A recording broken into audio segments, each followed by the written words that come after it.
നിങ്ങൾ ആരാധനകളെ കുറിച്ച് നോക്കിക്കഴിഞ്ഞാൽ ആരാധനകൾ ഇത്രയും സിസ്റ്റമാറ്റിക് ആയിട്ട് ഇത്രയും വ്യവസ്ഥാപിതമായിട്ട് ചെയ്യുന്ന ഒരു സമൂഹം ലോകത്ത് മുസ്ലിങ്ങളല്ലാതെ മറ്റൊരു സമൂഹത്തെ നമുക്ക് കാണാൻ കഴിയില്ല. എന്ന് വെച്ചാൽ വളരെ കൃത്യമായി ടൈം ബൗണ്ടായി സമയം വെച്ച് നമസ്കാരങ്ങൾ, 5 നേരമുള്ള നമസ്കാരങ്ങൾ, എല്ലാ വർഷവും നോമ്പ്, വർഷത്തിൽ ഹജ്ജ്, സക്കാത്ത്, ഇങ്ങനെ ആരാധനകൾ വളരെ കൃത്യമായി സമയബന്ധിതമായി കണിശമായി ചെയ്യുന്ന ഒരു സമൂഹത്തെ ലോകത്ത് നമുക്ക് കാണാൻ കഴിയില്ല. നമ്മളൊക്കെ ഏകദേശം ഒരു 30 വർഷം ഒരു ബോധം ക്ലിയർ ആയിട്ട് ജീവിച്ചവരാണെങ്കിൽ ഒരു 1000 ദിവസമെങ്കിലും നോമ്പെടുത്തിട്ടുണ്ടാവും. ഏകദേശം ഒരു 55,000 തവണയെങ്കിലും നമ്മൾ ജീവിതത്തിൽ നമസ്കരിച്ചിട്ടുണ്ടാവും. നമ്മളോട് ചോദിക്കേണ്ടത്, ഈ നമസ്കരിച്ച ഞാനും നമസ്കരിക്കാത്ത മറ്റൊരാളും ജീവിതത്തിൻ്റെ ഒരു ഘട്ടത്തിൽ ഏതെങ്കിലും ഒരു നിമിഷത്തിൽ വരുമ്പം എന്തെങ്കിലും വ്യത്യാസമുണ്ടോ എന്ന് നമ്മൾ ഗൗരവത്തിൽ ആലോചിക്കണം. ഒരു സാമ്പത്തിക ഇടപാട് നടത്തുമ്പോൾ നോമ്പെടുത്ത ഇത്രയും റമദാനുകൾ നോമ്പെടുത്ത ഞാനും ഇത്രയും നമസ്കരിച്ച ഞാനും നമസ്കരിക്കാത്ത ഒരാളും തമ്മിലായ ഇടപാടിൽ എന്ത് വ്യത്യാസമാണ് എന്ന് നോക്കിക്കഴിഞ്ഞാൽ ദൗർഭാഗ്യവശാൽ നമുക്കതിൽ കുറേ ദൗർഭാഗ്യകരമായ കണ്ടെത്തലുകളാണ് കാണാൻ കഴിയുക. നിങ്ങളൊരു ഫേസ്ബുക്ക് സംവാദത്തിൽ ഏർപ്പെടുമ്പോൾ ഉപയോഗിക്കുന്ന ഭാഷയിൽ അല്ലെങ്കിൽ നമ്മുടെ ഒരു ബോഡി ലാംഗ്വേജിൽ വരുന്ന മാറ്റങ്ങളിൽ നോമ്പെടുക്കുന്ന ഞാൻ, നമസ്കരിച്ച ഞാൻ, എല്ലാ ദിവസവും 5 നേരം നമസ്കരിക്കുന്ന ഞാനും അല്ലാത്തവനും തമ്മിൽ എന്ത് വ്യത്യാസമാണുള്ളത്? നമ്മൾ ഭാര്യയുമായിട്ട് പെരുമാറുമ്പോൾ, നമ്മൾ സ്വത്തിന്റെ കാര്യത്തിൽ ഇടപെടുമ്പോൾ, ഇങ്ങനെ ജീവിതത്തിന്റെ മറ്റ് മനുഷ്യരുമായി ഇടപെടുന്ന എല്ലാ മേഖലയിലും ആരാധനകൾ ചെയ്യുന്ന നമ്മളും ചെയ്യാത്തവരും തമ്മിൽ എന്തെങ്കിലും വ്യത്യാസം ഉണ്ടോ എന്ന് ചോദിച്ചു കഴിഞ്ഞാൽ, ഒരു ജോലി നഷ്ടമാവുമ്പോൾ അവരെത്ര വേഗത്തിൽ തളർന്നു പോകുന്നു അതിനേക്കാൾ വേഗത്തിൽ നമ്മൾ തളർന്നു പോകുന്നതായിട്ട് കാണാൻ പറ്റും എല്ലാ മേഖലയിലും. ഇത് എന്തുകൊണ്ടാണ് എന്ന് നമ്മൾ വളരെ ഗൗരവത്തിൽ ആലോചിക്കണം. നോമ്പിനെ കുറിച്ച് പ്രത്യേകിച്ച് ഈ ഒരു നോമ്പിലൂടെ നമ്മളിൽ എന്ത് മാറ്റമാണ് വരുന്നത് എന്ന് നമ്മൾ വളരെ കൃത്യമായിട്ട് ആലോചിക്കേണ്ടതുണ്ട് എന്നുള്ളത്. Most systematically performed and the least benefited ആണ് ശരിക്കും നമുക്ക് ആരാധനകൾ. ഇത്രയും വ്യവസ്ഥാപിതമായിട്ട് ചെയ്യുകയും ഏറ്റവും കുറവ് ഉപകാരപ്പെടുന്നത് ആരാധനകൾ ശരിക്ക് അള്ളാഹു നമുക്ക് തന്നതിൽ വെച്ച് ഏറ്റവും വലിയ സമ്മാനങ്ങളിലും അനുഗ്രഹങ്ങളിലും ഒന്നാണ് ആരാധന. നമുക്ക് ഒരു കൗൺസിലറിൻ്റെയും ആവശ്യം, എല്ലാ നമ്മുടെ പ്രശ്നങ്ങളുടെയും പ്രതിവിധി ആരാധനകളിൽ ഉണ്ട്. എന്തുകൊണ്ടാണ് ആരാധനകൾ നമ്മളിൽ അത്രയും അള്ളാഹു ഉദ്ദേശിച്ച രീതിയിലുള്ള ഒരു മാറ്റം വരുത്താത്തത് എന്ന് നമ്മൾ ഗൗരവത്തിൽ ആലോചിച്ചാൽ അതിന് കുറേ കാരണങ്ങളുണ്ട്. അതിലൊന്ന്, വളരെ പ്രധാനപ്പെട്ട ഒന്ന്, അതിൻ്റെ ലക്ഷ്യം നമുക്ക് വ്യക്തമല്ല എന്നുള്ളതാണ്. നമ്മൾ പലപ്പോഴും മതത്തിൻ്റെ കാര്യത്തിൽ ലക്ഷ്യങ്ങൾ ആലോചിക്കാറില്ല. എങ്ങനെ ചെയ്യണം എന്നതാണ് നമ്മൾ പഠിപ്പിക്കപ്പെടുന്നത്. എന്തിന് ചെയ്യുന്നു എന്നുള്ളത് നമ്മൾ പഠിപ്പിക്കാത്ത പ്രശ്നം. നമ്മൾ മദ്രസകളെ കുറ്റം പറയുന്നത് നമ്മൾ തന്നെ എന്ത് ചെയ്യുന്നില്ല, അതങ്ങനെ ആലോചിക്കേണ്ടുന്ന വിഷയമാണ് എന്ന് കരുതുന്നില്ല. എന്തിനാണ് ഞാൻ നമസ്കരിക്കുന്നത്, എന്തിനാണ് ഞാൻ നോമ്പെടുക്കുന്നത് എന്നുള്ളത് നമ്മുടെ ചിന്തയുടെ ഒരു ഭാഗമായിട്ട് മാറുന്നില്ല. ഇത് നമ്മളെ മാത്രം പ്രശ്നമാണ്. കാരണം ഖുർആനും ഹദീസൊക്കെ വളരെ കൃത്യമായിട്ട് ഓരോ ആരാധനയുടെയും ലക്ഷ്യം വളരെ കൃത്യമായിട്ട് പറയുന്നുണ്ട്. രണ്ടാമത്, ഇതുമായി ബന്ധപ്പെട്ട് തന്നെ നിങ്ങൾ ആരാധനകൾ എടുത്തു നോക്കിക്കഴിഞ്ഞാൽ എല്ലാ ആരാധനകളും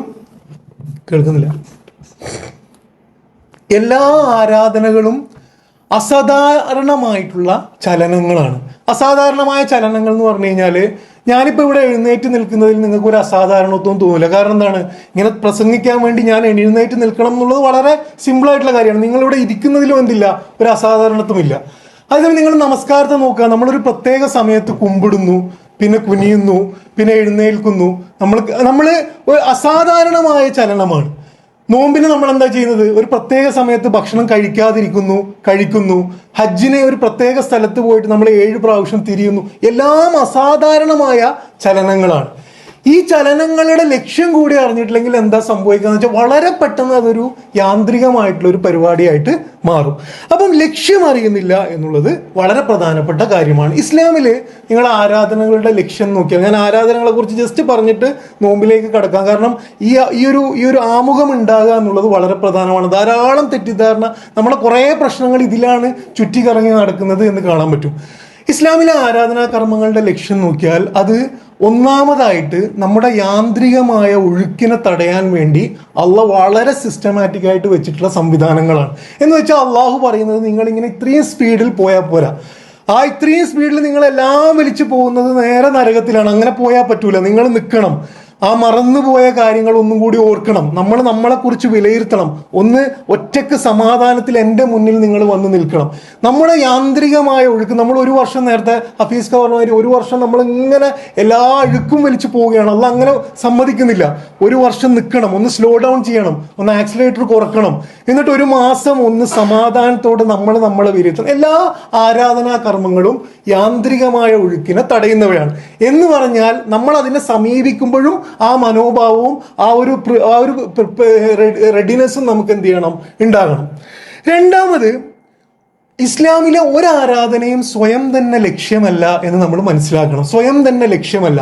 ലക്ഷ്യവും മാർഗത്തെയും നമ്മൾ പിന്നെ അങ്ങോട്ടും ഇങ്ങോട്ടും മിക്സ് ചെയ്ത് മനസ്സിലാക്കുന്നതിൻ്റെ പ്രശ്നമാണ്. ലക്ഷ്യവും മാർഗവും തമ്മിലുള്ള വ്യത്യാസം എന്താണ് എന്ന് ചോദിച്ചു കഴിഞ്ഞാൽ, ഇപ്പം ഞാൻ ഇവിടെ SN5 താമസിക്കുന്നത്.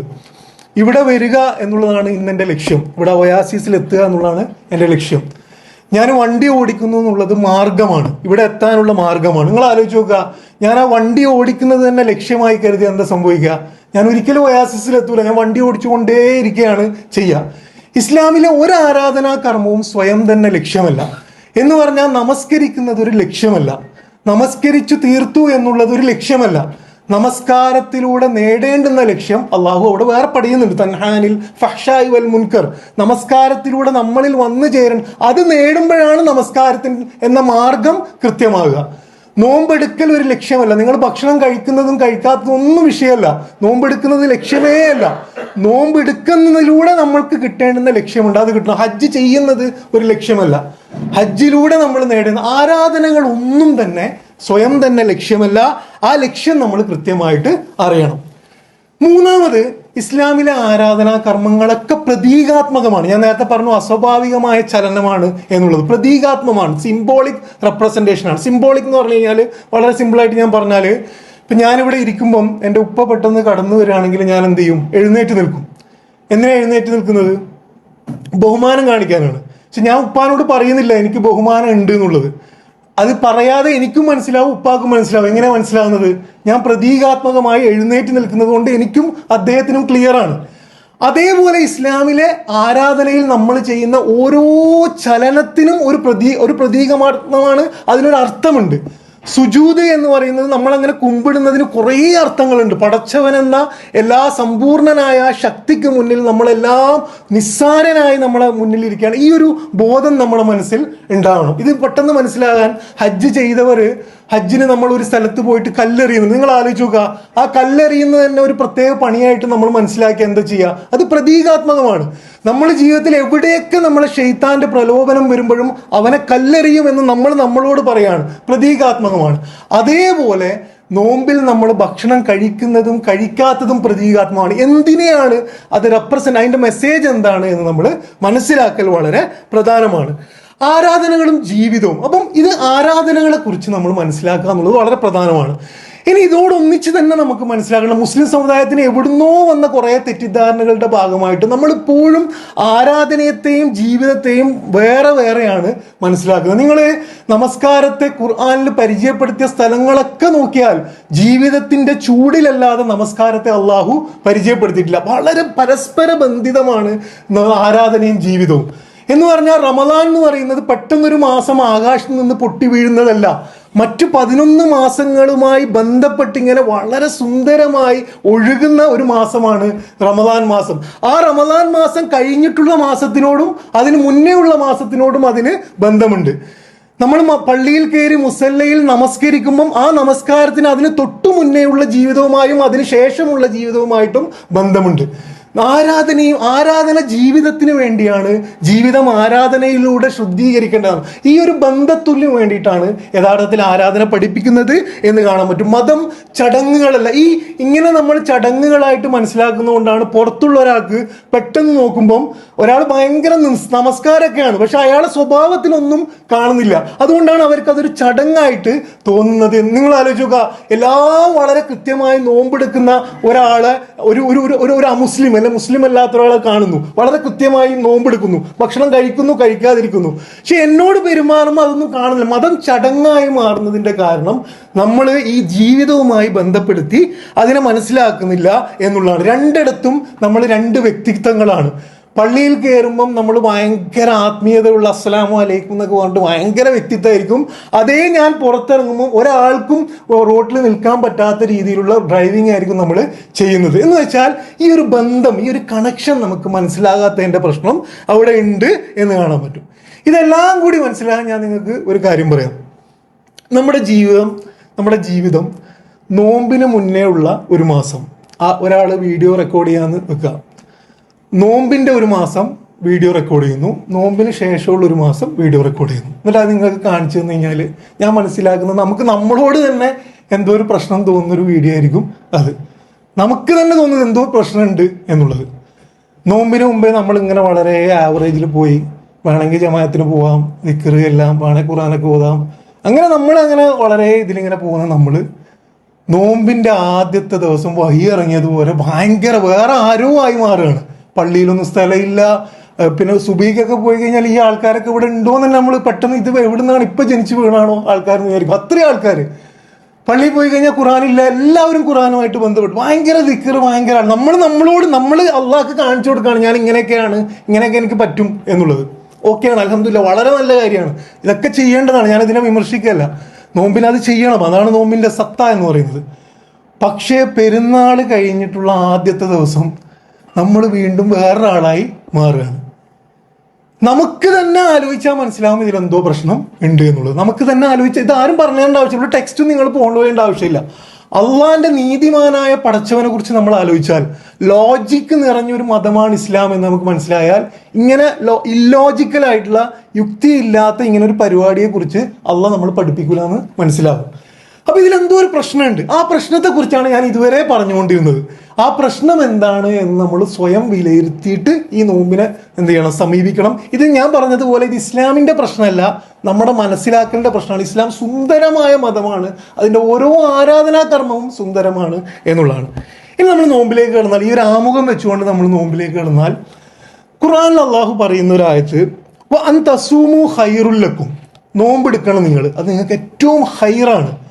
അതിനുശേഷം അള്ളാഹ് പറയുന്നത് ഇൻ കുൻതും തഅലമൂൻ എന്നാണ്. പക്ഷെ നിങ്ങളത് അറിയണം.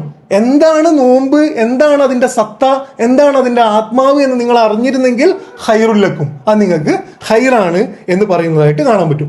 നോമ്പ് എന്താണ് എന്ന് പറയുന്നതിന് മുമ്പേ നോമ്പ് എന്തല്ല എന്നും കൂടി നമ്മൾ അറിയണം. നോമ്പ് എന്തല്ല എന്ന് പറഞ്ഞാൽ കുറേ തെറ്റിദ്ധാരണകൾ നമ്മൾ ഈ ജീവിക്കുന്നതിൻ്റെ ഭാഗമായിട്ട്, ഇത് മതത്തിൻ്റെ നമ്മളെ പ്രശ്നമാണ്. എന്ന് വെച്ചാൽ നമ്മൾ ചുറ്റും വട്ടത്തും കുറേ മതങ്ങൾ കാണുന്നു, നമ്മുടെ കുറേ ധാരണകൾ.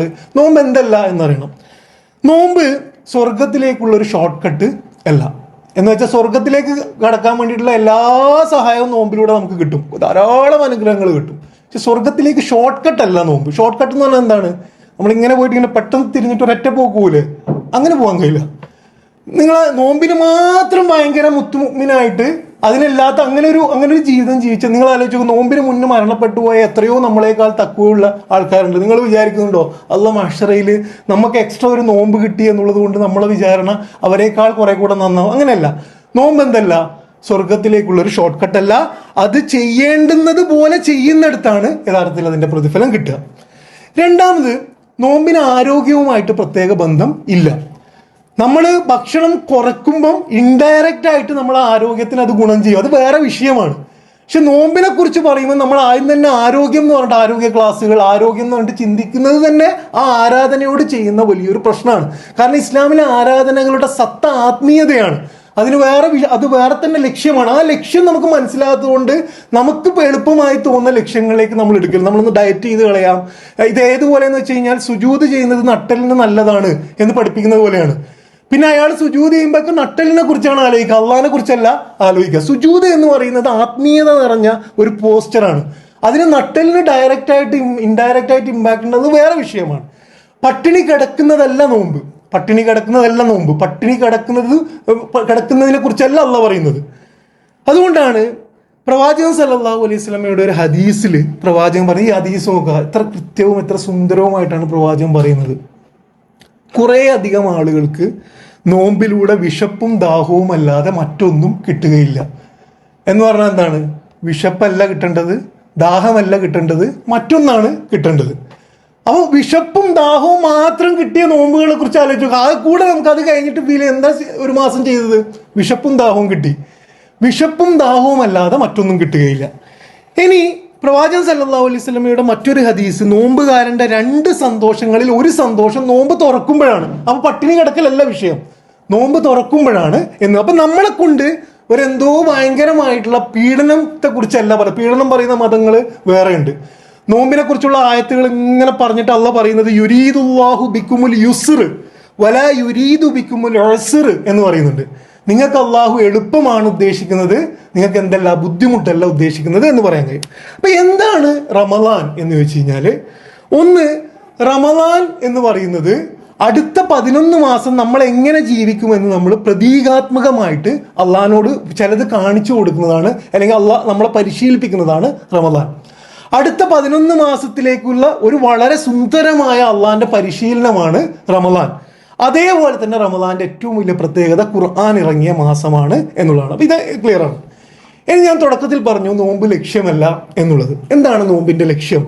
ഖുർആൻ പറയുന്നു, യാ അയ്യുഹല്ലദീന ആമനു കുതിബ അലൈക്കുമുസ് സിയാമു കമാ കുതിബ അലല്ലദീന മിൻ ഖബ്ലിക്കും ലഅല്ലക്കും തത്തഖൂൻ എന്നാണ്.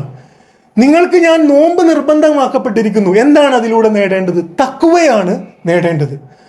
തഖ്വ നമുക്ക് നമ്മൾ നോമ്പിലൂടെ പട്ടിണി കിടക്കുന്നതും കിടക്കാത്തതൊക്കെ നമ്മൾ തഖ്വ നേടാൻ വേണ്ടിയിട്ടാണ്. തഖ്വ നോമ്പിന്റെ വളരെ പ്രധാനപ്പെട്ട ഒരു ലക്ഷ്യമാണ്. അപ്പൊ തഖ്വ എന്താണ് എന്നറിഞ്ഞാലേ നമ്മുടെ നോമ്പ് സക്സസ്ഫുൾ ആണോ അല്ലേ എന്ന് നമുക്ക് വിലയിരുത്താൻ കഴിയുള്ളൂ. എന്താണ് തഖ്വ? തഖ്വ എന്ന് പറഞ്ഞാൽ വളരെ ലളിതമായി പറഞ്ഞാൽ തഖ്വ പ്രതിരോധ ശക്തിയാണ്. തഖ്വ വളരെ ലളിതമായി പറയുകയാണെങ്കിൽ നമ്മുടെ മനസ്സിനെ എന്തിനെയൊക്കെയോ പ്രതിരോധിക്കാനുള്ള, അതിനെ ഡിഫെൻഡ് ചെയ്യാനുള്ള ഒരു ഷീൽഡാണ് തഖ്വ. എന്തിനെയാണ് നമ്മൾ പ്രതിരോധിക്കുന്നത്? അള്ളാഹു ഖുർആനിൽ വളരെ സിമ്പിളായിട്ട് ജീവിതത്തെക്കുറിച്ച് പരിചയപ്പെടുത്തുന്നുണ്ട്. അതിൽ അള്ളാഹു പറയുന്നത് നമ്മുടെ ലക്ഷ്യം എന്ന് പറയുന്നത് എല്ലാ നിമിഷവും സിറാത്തുൽ മുസ്തഖീമിൽ നിൽക്കുക, അവിടെ എത്തുക എന്നുള്ളതാണ് നമ്മുടെ ലക്ഷ്യം. പല വഴികൾ നമ്മുടെ മുന്നിൽ വരും. ആ വഴിയിൽ നിന്നും എപ്പോഴും സിറാത്തുൽ മുസ്തഖീമിൽ എത്തുക, നിൽക്കുക എന്നുള്ളതാണ് നമ്മുടെ ലക്ഷ്യം. അത് പഠിപ്പിച്ച പടച്ചവൻ തന്നെ പിന്നെ പഠിപ്പിക്കുന്നത് അത് എളുപ്പമല്ല എന്നാണ്. കാരണം അള്ളാഹു തന്നെ ഈ ലോകത്ത് അതിനെതിരെ നമ്മളെ പ്രലോഭിപ്പിക്കാനുള്ള ശക്തികൾ നമ്മളെ ഉള്ളിലും പുറത്തുമായിട്ട് അള്ളാഹു തന്നെ എന്ത് ചെയ്യുന്നുണ്ട്. അതുകൊണ്ടാണ് ജീവിതം പരീക്ഷണം ആകുന്നത്. ഒരു സിമ്പിളായിട്ട് ഉദാഹരണം പറഞ്ഞാൽ, നിങ്ങൾ ഒരു 3 മണി പുലർച്ചെ നിങ്ങളേതായ ഒരു പേഴ്സണൽ ടൂറിന് വേണ്ടി എഴുന്നേക്കാൻ ശ്രമിച്ചു നോക്കുക. എല്ലാ ആഴ്ചയും അലാം പോലും വെക്കാതെ നമുക്ക് എണീക്കാൻ കഴിയും. സുബഹി 5:30 നമുക്ക് എണീക്കാൻ എന്ത് ചെയ്യും? ഒരു ബുദ്ധിമുട്ടാണ്. എളുപ്പം, നന്മ, സിറാത്തുൽ മുസ്തഖീമിൽ നമ്മൾ ഒരാൾക്ക് പിന്നെ എന്താണ് നമ്മുടെ ഒരു പേഴ്സണൽ കാര്യത്തിന് നിങ്ങൾ ഒരു 500 റിയാൽ ചെലവാക്കാൻ നോക്കുക, വളരെ എളുപ്പമായിരിക്കും. ഒരാളുടെ സഹായത്തിന് വേണ്ടിയിട്ട് കീശയിൽ പൈസ കയ്യിലിട്ട് നോക്കുക, കുറച്ച് ബുദ്ധിമുട്ടായിരിക്കും. എല്ലാ സിറാത്തുൽ മുസ്തഖീമിലുള്ള പണികളും എളുപ്പമായിരിക്കൂല, അത് കുറച്ച് ബുദ്ധിമുട്ടായിരിക്കും. അപ്പൊ എന്തോ ഒരു പ്രലോഭനം അള്ളാഹു നമുക്ക് ചുറ്റും ഒരുക്കി വെച്ചിട്ടുണ്ട്. ആ പ്രലോഭനങ്ങളെ തടുക്കാനുള്ള നമ്മുടെ മനസ്സിന്റെ കഴിവാണ് തഖ്വ എന്ന് പറയുന്നത്. തഖ്വ വളരെ പ്രധാനം. തഖ്വ ഇല്ലാതെ ഒരു മുസ്ലിമിന് ഒരു നിമിഷം ഈമാനുമായിട്ട് മുന്നോട്ട് പോകാൻ കഴിയില്ല.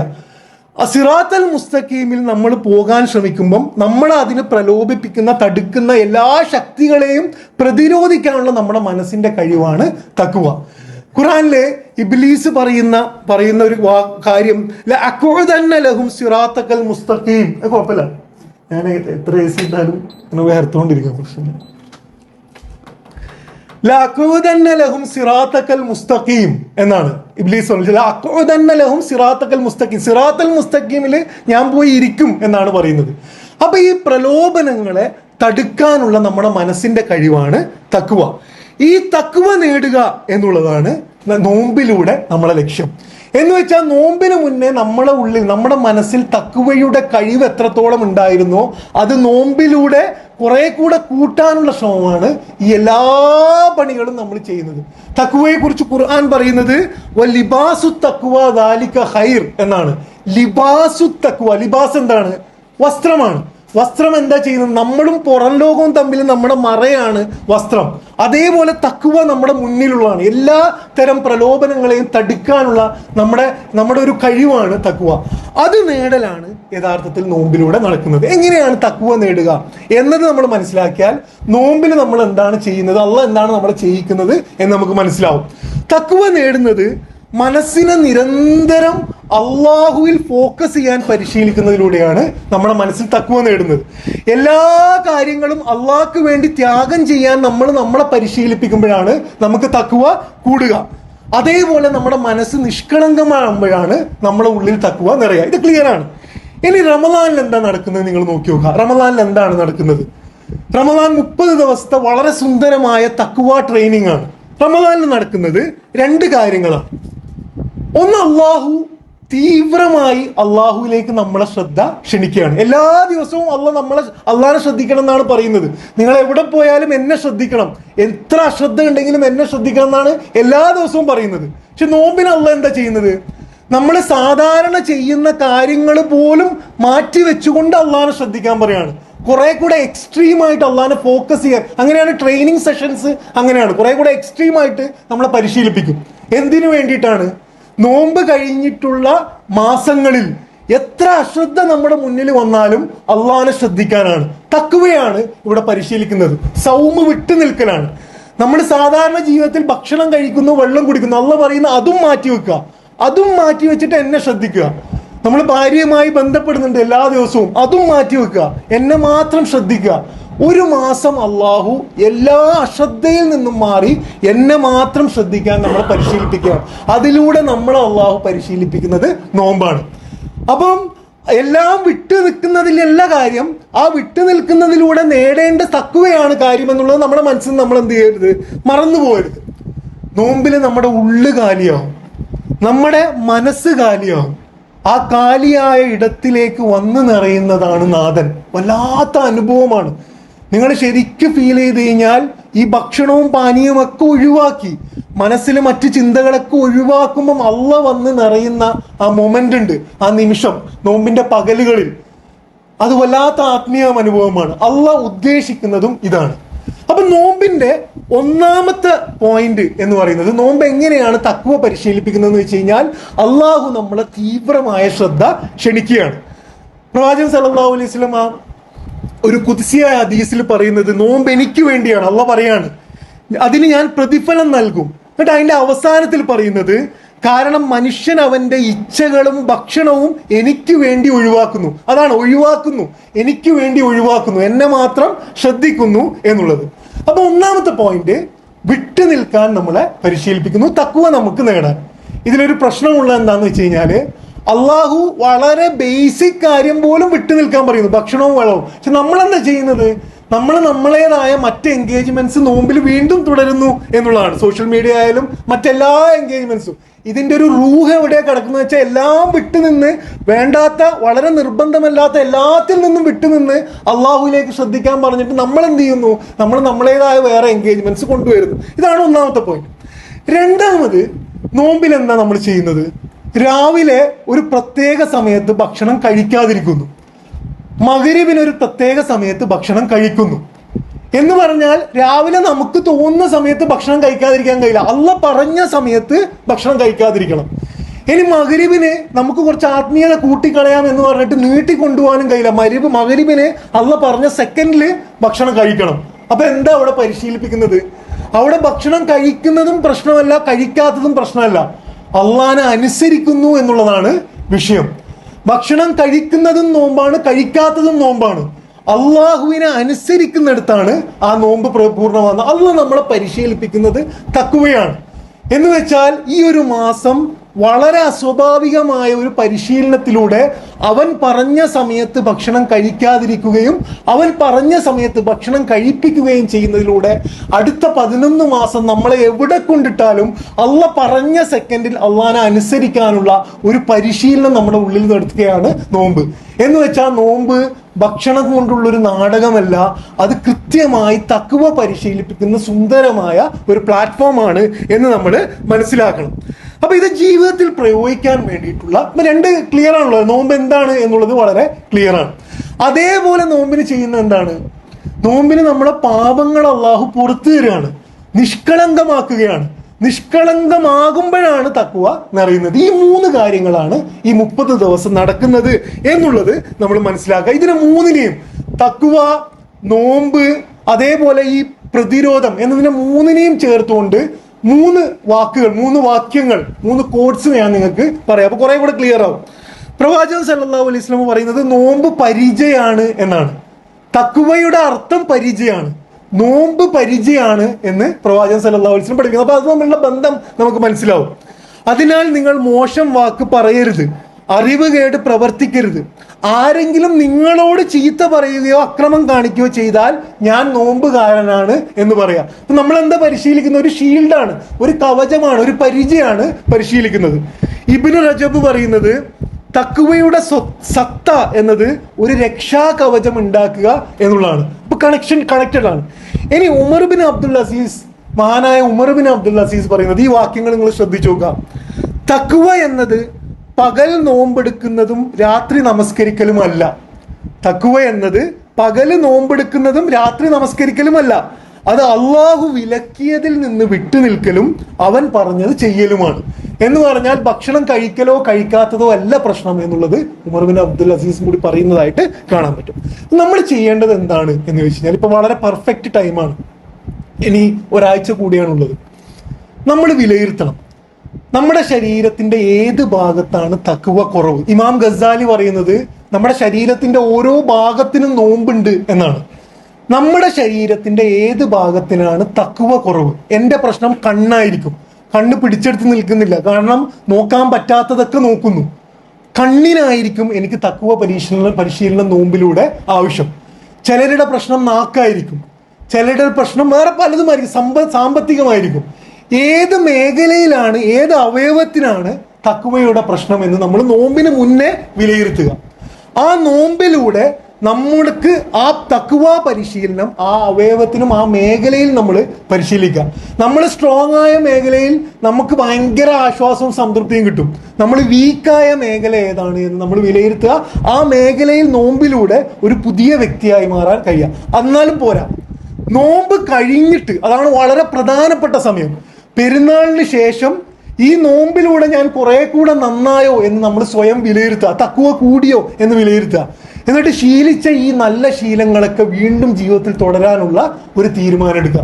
ഇതൊന്നുമില്ലെങ്കിൽ നമ്മൾ എല്ലാ കൊല്ലവും നമ്മൾ ഇങ്ങനെ ഒരു വളരെ യാന്ത്രികമായിട്ടുള്ള ഒരു പ്രവർത്തനമായിട്ട് നോമ്പ് മാറും എന്നുള്ളതാണ്. അപ്പൊ നോമ്പിന് മുന്നേ വിലയിരുത്തുക, നോമ്പിലൂടെ പ്രവർത്തനക്ഷമമാക്കുക, നോമ്പിന് ശേഷം അതിനെ സസ്റ്റെയിൻ ചെയ്യുക എന്നുള്ള ഒരു പണി നമ്മൾ ചെയ്യണം എന്നുള്ളതാണ് ഇതിൻ്റെ. അപ്പൊ ഇതാണ് നോമ്പിനെ കുറിച്ച് പറയാം. നോമ്പിന്റെ ലക്ഷ്യം എന്താണ് എന്നുള്ളത് പറയാം. ഒരു 2 വിഷയങ്ങളിലൂടെ പറഞ്ഞിട്ട് ഞാൻ അവസാനിപ്പിക്കാം. റമദാന്റെ ഒരു പ്രശ്നം, റമദാന്റെ രാവിലെകളിൽ നമ്മൾ നിഷ്ക്രിയരാകുന്നു എന്നുള്ളതാണ്. ഇപ്പം ഇവിടെയൊക്കെ പോയി കഴിഞ്ഞാൽ നോമ്പെടുക്കുന്ന ഒരാളോട് ആരും പണി പറയൂല, കാരണം അവന് ദേഷ്യം പിടിക്കും. ആ പ്രശ്നമാണ്. നോമ്പുകാരന് പണിയെടുക്കൂല എന്നുള്ളത് ഒരു ലോക വർത്താനാണ്. ഇത് നമ്മൾ ഇസ്ലാമിനെ കളവാക്കുന്നതിന്റെ ഭാഗമാണ്. ബദർ യുദ്ധം നടക്കുന്നത് നോമ്പിനാണ്. നോമ്പിന് നമ്മൾ ഏറ്റവും ആത്മീയത അനുഭവിക്കുന്നത് എപ്പോഴാണ്? ശരിക്കും സത്യസന്ധമായി നമ്മുടെ ഉള്ളിൽ ചോദിച്ചു നോക്കുക. നോമ്പിന് നമ്മൾ ഏറ്റവും ആത്മീയത അനുഭവിക്കുന്നത് എപ്പോഴാണ്? ഒരു നല്ല AC ഉള്ള പള്ളിയിൽ നല്ലൊരു ഇമാമ് നല്ല കിറാത്ത് കൊല്ലുമ്പോൾ നമ്മൾ എല്ലാം കഴിഞ്ഞിട്ട് നിൽക്കുമ്പോൾ നല്ല കാര്യമായിട്ട്. ഇതൊന്നും നിങ്ങൾ എന്നെ നെഗറ്റീവ് എടുക്കരുത്, ഞാൻ അതിന്റെ ഒരു പ്രശ്നം മനസ്സിലാക്കാത്തതിന് വേണ്ടിയിട്ട് അതിൻ്റെ ഒരു ഭാഗം പറയാണ്. നോമ്പിന്റെ റൂഹ് കിടക്കുന്ന എപ്പോഴാണ്? അള്ളാഹ്ക്ക് വേണ്ടി ഭക്ഷണം ഒഴിവാക്കുന്ന രാവിലെകളാണ്. ആ രാവിലെയിൽ നമ്മൾ ആത്മീയത അനുഭവിക്കണം. ആ രാവിലെ നമ്മളൊരു റൂമിന്റെ ഉള്ളിൽ കെട്ടിക്കൂട്ടി ഇരുന്ന് ഉറങ്ങിയാൽ തഖ്വ പരിശീലിക്കാൻ കഴിയില്ല. മറ്റ് മാസങ്ങളിലെ പോലെ മനുഷ്യരോടുമായി ഇടപെടണം, എല്ലാവരുമായി ഇടപെടണം, കംപ്ലീറ്റ്ലി ആക്റ്റീവ് ആയിരിക്കണം. നമ്മൾ എത്രത്തോളം ആക്റ്റീവ് ആകാൻ കഴിയുമോ അത്രത്തോളം ആക്റ്റീവ് ആയിരിക്കണം. ദഅവയൊക്കെ ചെയ്യണം. നമ്മളെ ഏറ്റവും കൂടുതൽ മനുഷ്യർക്ക് ഇഷ്ടപ്പെടുന്ന ഒരു മാസമായിരിക്കും നോമ്പ്. കാരണം എന്താണ്? നമ്മളെല്ലാം പൂട്ടിയിരിക്കുകയാണ്, നാക്ക് പൂട്ടിയിരിക്കുകയാണല്ലോ. നമ്മളെ ഒരാൾക്ക് കാണിച്ചു കൊടുക്കണം എന്ന് നമുക്ക് തോന്നുന്നുണ്ടെങ്കിൽ, ഏതെങ്കിലും മാസം ഉണ്ടെങ്കിൽ അത് നോമ്പാണ്. നമ്മളിങ്ങനെ പ്രസന്റ് ചെയ്ത ആൾക്കാർക്ക് ഇഷ്ടപ്പെടും. ആ മാസത്തിൽ നിങ്ങൾ ഇസ്ലാമുമായിട്ട് നമ്മുടെ സ്ഥിരം പ്രവർത്തനവുമായി ആൾക്കാർക്ക് പോസിറ്റീവ് ഫീലിംഗ് കിട്ടണം. നോമ്പ് എന്തോ ഇയാളിൽ എനർജി കൊണ്ടുവരുന്നുണ്ട്. അല്ലാതെ ആകെ ചടഞ്ഞുകൂടി ഉറങ്ങി തൂങ്ങി നോമ്പിനെ കുറിച്ച് എന്ത് ചെയ്യരുത്, നമ്മൾ വല്ലാത്തൊരു ബാഡ് ഇമേജ് നമ്മൾ തന്നെ എന്ത് ചെയ്യരുത്, ഉണ്ടാക്കരുത് എന്നുള്ളതാണ്. ജീവിതം സാധാരണ പോലെ ആകണം. ഇതാണ് ഒരു വിഷയം. അവസാനത്തെ വിഷയം ഖുർആനാണ്. ഞാൻ അധികം നീട്ടി നിൽക്കാൻ 30 മിനിറ്റ് കഴിഞ്ഞിട്ടുണ്ട്. ഖുർആൻ ഇറങ്ങിയ മാസമാണ് നോമ്പ്. ഇതാണ് നോമ്പിന്റെ വളരെ പ്രധാനപ്പെട്ട ഒരു സവിശേഷത. എന്താണ് ഖുർആനും നോമ്പും തമ്മിലുള്ള ബന്ധം എന്ന് ചോദിച്ചു കഴിഞ്ഞാല്, ഇസ്ലാമില് എല്ലാ സന്തോഷ സാഹചര്യങ്ങളിലും ഇസ്ലാമിന്റെ സംസ്കാരം എന്ന് പറയുന്നത് ആദ്യം അള്ളാഹുവുമായിട്ട് ബന്ധപ്പെടുക എന്നുള്ളതാണ്. പെരുന്നാളിന് നമ്മൾ ആദ്യം ചെയ്യുന്നത് എന്താണ്? നമസ്കരിക്കലാണ്. നമ്മുടെ ജീവിതത്തിൽ സംഭവിക്കാൻ പോകുന്നതിൽ വെച്ച്, സംഭവിച്ചതിൽ വെച്ച് ഏറ്റവും സുന്ദരമായ മൊമെന്റ് ഏതാണ് എന്ന് ചോദിച്ചാൽ, ഏറ്റവും അനുഗ്രഹീതമായ മൊമെന്റ് ഏതാണെന്ന് ചോദിച്ചാൽ അത് ഖുർആൻ ഇറങ്ങി എന്നുള്ളതാണ്. നമ്മുടെ ആ സന്തോഷം നമ്മൾ പ്രകടിപ്പിക്കുന്നത് അള്ളാനെ അനുസരിച്ചുകൊണ്ട് നോമ്പെടുത്തത് കൊണ്ടാണ്. അതാണ് നോമ്പും ഖുർആനും തമ്മിലുള്ള ബന്ധം. അതുകൊണ്ടാണ് ഖുർആനിൽ അള്ളാഹു പറയുന്നത് ഷഹ്റു റമളാനല്ലദീ ഉൻസില ഫീഹിൽ ഖുർആൻ ഹുദൽ ലിന്നാസി വബയ്യിനാത്തിൻ മിനൽ ഹുദാ വൽ ഫുർഖാൻ ഫമൻ ഷഹിദ മിൻകുമു ഷഹ്റ ഫല്യസും. ആരെങ്കിലും ഖുർആൻ ഇറങ്ങിയ ഈ മാസത്തിന് സാക്ഷ്യം വഹിക്കുന്നുണ്ടെങ്കിൽ അവൻ നോമ്പെടുക്കട്ടെ. എന്തിനാ നോമ്പെടുക്കുന്നത്? അള്ളാഹുവോട് നന്ദി പറയാണ്. ഇത്രയും അനുഗ്രഹീതമായ, എനിക്ക് ഏറ്റവും എൻ്റെ ജീവിതത്തിൽ തന്നെ മാറ്റിയ ഈ ഗ്രന്ഥം എനിക്ക് തന്നല്ലോ നാഥ എന്നതുകൊണ്ട് അള്ളാഹ്ക്ക് നന്ദി പറയുന്ന ആ സന്തോഷ പ്രകടനമാണ് യഥാർത്ഥത്തിൽ നോമ്പ് എന്ന് കാണാൻ പറ്റും. ഖുർആൻ ഇറങ്ങി എന്ന് പറഞ്ഞാൽ ഒരു മനുഷ്യൻ പ്രവാചകനായ മാസമാണ് റമദാൻ. നിങ്ങൾ ആലോചിച്ചോ, ഒരു മനുഷ്യൻ പ്രവാചകനാകാന്ന് പറഞ്ഞാൽ എന്താണ്? അള്ളാഹുവിനോട് കുറെ കൂടെ അടുത്ത മാസമാണ് റമദാൻ. നമുക്ക് പലപ്പോഴും ആഗ്രഹമുണ്ട് ഖുർആൻ ഓതുമ്പോൾ അതിന്റെ അർത്ഥം മനസ്സിലാകണം എന്നുള്ളത്, കഴിയുന്നില്ല. നമസ്കരിക്കുമ്പം ശ്രദ്ധയോടുകൂടി ഖുശൂവോടുകൂടി നമസ്കരിക്കണമെന്ന് നമുക്ക് ആഗ്രഹമുണ്ട്, കഴിയുന്നില്ല. നിങ്ങൾ നോമ്പിന് പരിശീലിച്ചു നോക്കുക. ഒരു മനുഷ്യൻ പ്രവാചകനായ അനുഗ്രഹീത ആത്മീയത നിറഞ്ഞ ആ മാസത്തിൽ നിങ്ങൾ ഖുർആൻ വായിച്ചു നോക്കുക, നമുക്ക് കൂടുതലായി മനസ്സിലാകുന്നതായിട്ട് കാണാൻ പറ്റും. നിങ്ങൾ ഖുശൂ പരിശീലിച്ചു നോക്കുക, നമുക്ക് വളരെ കൂടുതലായിട്ട് നമസ്കാരത്തിൽ ശ്രദ്ധിക്കാൻ കഴിയുന്നതായിട്ട് തോന്നും. അപ്പൊ ഖുർആനുമായിട്ട് അടുക്കാൻ കഴിയുന്ന ഒരു മാസമാണ്. അതിന് എനിക്ക് നിങ്ങളോട് പറയാനുള്ളത്, ഖുർആൻ ഓതി തീർക്കാനുള്ള മാസമല്ല റമദാൻ, ഖുർആൻ ഓതി തുടങ്ങാനുള്ള മാസമാണ് റമദാൻ. എന്ന് പറഞ്ഞാൽ ഖുർആൻ 30 ദിവസം ഓതി തീർക്കുന്ന ശീലമുള്ളവർ നിർത്തണം എന്നതിനെ കുറിച്ചല്ല ഞാൻ പറയുന്നത്. അത് നല്ല ശീലമാണ്, അത് തുടർന്നോളൂ. ഞാൻ പറഞ്ഞത് റമദാനിൽ മാത്രം ഒരു ബന്ധം വെക്കുന്നതിലേക്ക് നമ്മൾ പോകരുത്. റമദാനിൽ തുടങ്ങിയ ആ ശീലം അങ്ങനെ തുടരുന്നതിലേക്ക് നമ്മൾ കൂടി ഇതാക്കണം. എന്ന് പറഞ്ഞാൽ ഖുർആനുമായിട്ടുള്ള ബന്ധം തുടങ്ങാനുള്ള മാസമായിട്ട് നമ്മൾ എന്ത് ചെയ്യണം? റമദാനെ നമ്മൾ എടുക്കണം എന്നുള്ളതാണ്. അവസാനമായിട്ട് നമ്മൾ ഇതുവരെ പറഞ്ഞതിൻ്റെ ഒരു ചുരുക്കം എന്ന നിലയ്ക്ക് നമ്മൾ എന്തൊക്കെയാണ് നോമ്പിന് വേണ്ടി മുന്നൊരുങ്ങേണ്ടത്? കാരണം ഇത് നോമ്പിന്റെ മുന്നൊരുക്കത്തിന്റെ ക്ലാസ് ആണ്. എന്താണ് മുന്നൊരുങ്ങേണ്ടത്? ഒന്ന്, നമ്മുടെ ജീവിതത്തിൽ കുറേ നോമ്പുകൾ കഴിഞ്ഞു പോയിട്ടുണ്ട്. നമ്മൾ ഇൻഷാല്ലാ മരിക്കാതെ ബാക്കിയുണ്ടെങ്കിൽ ഇൻഷാല്ലാ ഈ റമദാൻ കൂടി നമുക്ക് ലഭിക്കും. ഇനി ചിലപ്പോൾ ഒരു റമദാൻ നമുക്ക് ലഭിച്ചു എന്ന് വരില്ല. നമ്മുടെ ജീവിതത്തിൽ ഇതുവരെ കഴിഞ്ഞു പോയതിൽ വെച്ച് ഏറ്റവും നല്ല റമദാനായി റമദാൻ മാറ്റുമെന്ന് നമ്മൾ തന്നെ ഒരു ദൃഢനിശ്ചയം ഇപ്പൊ തന്നെ എടുക്കുക. ആ നോമ്പിന്റെ എല്ലാ ആത്മാവോടുകൂടി ഞാൻ അതിനെ ഉപയോഗപ്പെടുത്തുമെന്ന് നമ്മൾ മനസ്സൊരുങ്ങുക. ഇതാണ് നമ്മൾ ഒന്നാമതായിട്ട് ചെയ്യേണ്ടത്. രണ്ടാമത്, ഞാൻ നേരത്തെ പറഞ്ഞ പോലെ നമ്മുടെ ഇന്നത്തെ സ്ഥിതി വിലയിരുത്തണം, നമ്മുടെ തഖ്വയുടെ സ്ഥിതി വിലയിരുത്തണം. എന്നിട്ട് ഒരു 5 6 അല്ലെങ്കിൽ ഒരു 5 6 7 പുതിയ നല്ല ശീലങ്ങൾ ഈ നോമ്പിലൂടെ നമ്മളിൽ ഉണ്ടാക്കിയെടുക്കും. നമുക്ക് ദൗർബല്യമുള്ള മേഖലകളിൽ അത് ഉണ്ടാക്കിയെടുക്കും. നമ്മൾ ഇപ്പം തന്നെ തീരുമാനിക്കുക. ജമാഅത്ത് നമസ്കാരമാണ് നമ്മുടെ തഖ്വയുടെ പ്രശ്നമെങ്കിൽ ജമാഅത്ത് നമസ്കാരത്തിൽ ഫോക്കസ് ചെയ്യുക. എന്നിട്ട് അതെന്ത് ചെയ്യുക? നോമ്പിന് ശേഷവും തുടരുക. ഖുർആനോടുള്ള ബന്ധമാണ് നമ്മുടെ പ്രശ്നമെങ്കിൽ ഒരു സമയം നിശ്ചയിക്കുക. ഇഷാക്ക് ശേഷം, സുബഹിക്ക് മുന്നേ, ഈ സമയത്ത് നമ്മൾ എന്ത് ചെയ്യുക? നോമ്പിൽ അത് പരിശീലിക്കുക. നോമ്പിന് ശേഷവും അത് തുടരുക. നമ്മുടെ സംസാരത്തിനാണ് പ്രശ്നമെങ്കിൽ നമ്മൾ സ്വബർ പരിശീലിക്കുക, അത് നോമ്പിൽ പരിശീലിക്കുക, നോമ്പിന് ശേഷം തുടരുക. അങ്ങനെ 5 6 കാര്യങ്ങൾ നമുക്ക് തഖ്വ കുറവുള്ള ആ കാര്യങ്ങൾ ഇപ്പൊ തീരുമാനിക്കുക. അതെന്ത് ചെയ്യുക? നോമ്പിലൂടെ പരിശീലിക്കുക, നോമ്പിന് ശേഷവും എന്ത് ചെയ്യുക? അത് തുടരുക. ഇതാണ് രണ്ടാമത് നമ്മൾ ചെയ്യേണ്ടത്. മൂന്നാമത് നമ്മൾ ചെയ്യേണ്ടത് നോമ്പിന് ശേഷം ഇൻഷാല്ലാ നമ്മൾ ചിലപ്പോൾ കണ്ടെന്ന് വരില്ല, ഇത് ഞാനും നിങ്ങളും തമ്മിലുള്ളൊരു വസിയത്താണ്. എന്ന് വെച്ചാൽ ക്ലാസ് പറഞ്ഞ എനിക്കും നിങ്ങൾ കേട്ട നിങ്ങൾക്ക് ഉപകാരപ്പെടണമെങ്കിൽ നിങ്ങൾ നിർബന്ധമായിട്ട് ചെയ്യണം, എന്തായാലും ചെയ്യണം. എന്താ ചെയ്യേണ്ടതെന്ന് വെച്ച് കഴിഞ്ഞാൽ നോമ്പ് കഴിഞ്ഞ് പെരുന്നാളിന് ശേഷമുള്ള ഒരാഴ്ച നമ്മൾ വളരെ കെയർഫുൾ ആയിരിക്കണം. ഈ ശീലങ്ങളൊന്നും ഞാൻ വിട്ടുപോവുകയില്ല എന്ന് നമ്മൾ ഉറപ്പിച്ചുകൊണ്ട് ആ ശീലങ്ങളെ മുറുക്കെ പിടിക്കുന്ന ഒരാഴ്ച നമ്മൾ ആക്കണം. നിങ്ങൾ ആലോചിച്ച് നോക്കുക, നമ്മൾ പടച്ചവനോട് പറയുന്നത് എന്താണ്? എനിക്ക് സുബഹി നിസ്കരിക്കാൻ പറ്റും, വളരെ കറക്റ്റായിട്ട് എന്ത് ചെയ്യാൻ പറ്റും? എനിക്ക് സുബഹി നിസ്കരിക്കാൻ പറ്റും, എനിക്ക് ഖുർആനൊക്കെ പഠിക്കാൻ കഴിയും, എങ്ങനെയെങ്കിലൊക്കെ സമയം കണ്ടെത്താൻ പറ്റും. നമ്മൾ അള്ളാഹുവിനോട് പറയാണ്. എന്നിട്ട് നമ്മൾ തന്നെ എന്ത് ചെയ്യരുത്? നമ്മളെ കളവാക്കരുത്. അപ്പൊ ഇതെന്ത് ചെയ്യുക? നമ്മൾ നോമ്പിന് ശേഷം ഇതിനെ വിലയിരുത്തുക. നാലാമത് നമ്മൾ ചെയ്യേണ്ടത് സൗമ് വിട്ടു നിൽക്കലാണ്. ഞാൻ പറഞ്ഞു, സോഷ്യൽ മീഡിയ നമ്മുടെ ജീവിതത്തിന്റെ വളരെ ഇമ്പോർട്ടൻ്റ് ആയിട്ടുള്ള ഒരു സാധനമാണ്. നമുക്ക് സമ്പൂർണ്ണമായിട്ട് അതിൽ വിട്ടു നിൽക്കാൻ കഴിയില്ല. കാരണം ഈ ലോകം അങ്ങേയറ്റം കണക്റ്റഡ് ആണ്. ജോലിക്കൊക്കെ മനുഷ്യന്മാർക്ക് ആവശ്യമുണ്ടാവും. പക്ഷെ നിർബന്ധമല്ലാത്ത എല്ലാതരം എൻഗേജ്മെന്റുകളും നമ്മൾ എന്ത് ചെയ്യണം? നോമ്പിന് വേണ്ട എന്ന് വെക്കണം. കാരണം അള്ളാഹ് തന്നെ പറയുന്നത് വിട്ടു നിൽക്കണം എന്നാണ്, ഭക്ഷണത്തിൽ നിന്നും ഇതാക്കുന്നു. നമുക്ക് നിർബന്ധമല്ലാത്ത ഫേസ്ബുക്ക്, വാട്സാപ്പ് ഇത്തരം എൻഗേജ്മെന്റുകൾ മാറ്റാതെ ഇതിന്റെ റൂഹ്, ആത്മാവ് പൂർത്തിയാവുകയില്ല. പിന്നെ എല്ലാ കാര്യങ്ങളും എല്ലാം ബന്ധപ്പെട്ട് കിടക്കുന്നു. നോമ്പ് ഒരു സ്പെഷ്യൽ മൂമെന്റ് ആണ്. ആ സ്പെഷ്യൽ മൂമെന്റിനെ സ്പെഷ്യലായിട്ട് എന്ത് ചെയ്യണം?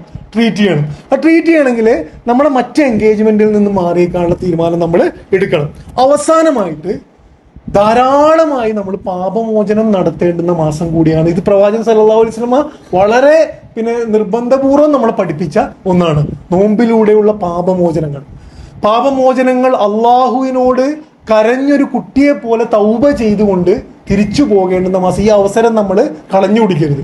ഒരു കുട്ടിയെ പോലെ എന്ന് ഞാൻ പറയുന്നത്, പലപ്പോഴും നമ്മൾ അള്ളാഹിനോട് പ്രാർത്ഥിക്കുന്നത് ഭയങ്കര ഫോർമലായിട്ടാണ്. ആ പ്രാർത്ഥന കണ്ടാൽ തന്നെ വിചാരിക്കും നമ്മൾ എന്തോ ഒരു സാധനം അവകാശപ്പെട്ട് ചോദിക്കുന്ന മാതിരിയാണ്, അള്ളാഹു എനിക്കെല്ലാം തരണേ.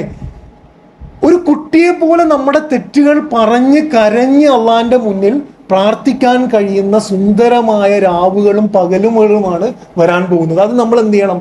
ഉപയോഗിക്കണം. അള്ളാഹിനോട് പ്രാർത്ഥിക്കുന്ന മൊമെന്റുകൾ ധാരാളമായിട്ട് ഉണ്ടാകണം എന്നുള്ളതാണ്.